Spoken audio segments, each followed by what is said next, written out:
bahwa jika sebuah ilmu tidak dipelajari di zaman Nabi, kemudian tidak dipelajari zaman sahabat, tidak perlulah kita pelajari lagi. Tidak perlu kita pelajari. Kenapa? Karena Nabi dan sahabat tidak ada mempelajarinya. Maaf sekali lagi. Ini logika yang sangat cacat.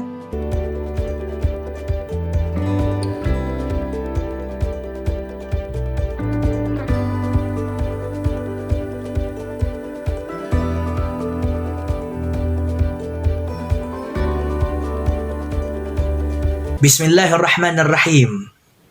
Menjawab pertanyaan, bagaimana hukumnya belajar ilmu mantik?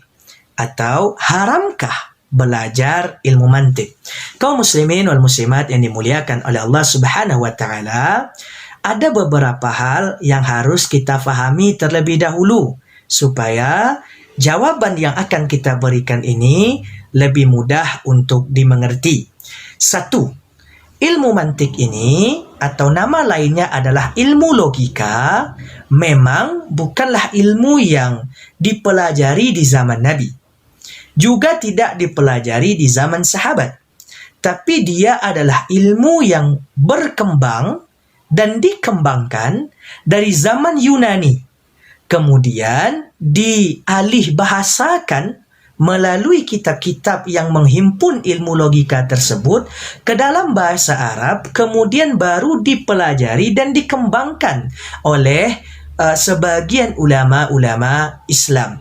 Nah, ini yang pertama harus difahami. Yang kedua, maka pada hakikatnya ilmu mantik atau ilmu logika itu sama dengan ilmu kimia, ilmu fisika, ilmu matematika yang datang dari kebudayaan luar, kemudian dipindah dan dialih bahasakan ke dalam kebudayaan umat Islam dan dikembang ulangkan dan dipelajari lagi, dikembangkan lagi, bahkan dijelaskan dengan lebih baik oleh umat Islam yang mendalami ilmu tersebut.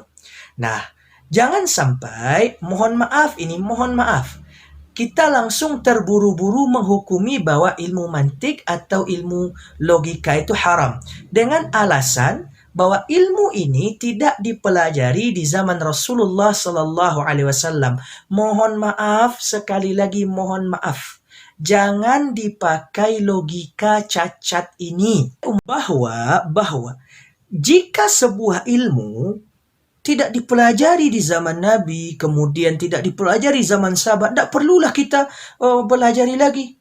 Tidak perlu kita pelajari. Kenapa? Karena Nabi dan sahabat tidak ada mempelajarinya. Maaf sekali lagi. Ini logika yang sangat cacat. Ilmu hadis misalnya nih. Ini kan kita melihat ilmu hadis nih, ilmu syar'i nih, ilmu agama Islam nih. Apakah ada dipelajari di zaman Nabi ilmu hadis? Bahwa Nabi membagi hadis itu ada yang sahih, ada yang hasan, ada yang dhaif. Ilmu tafsir, ilmu usul fikih, ilmu nahwu saraf, apakah ada dipelajari di zaman Nabi, di zaman para sahabat? Nah, maka hati-hati.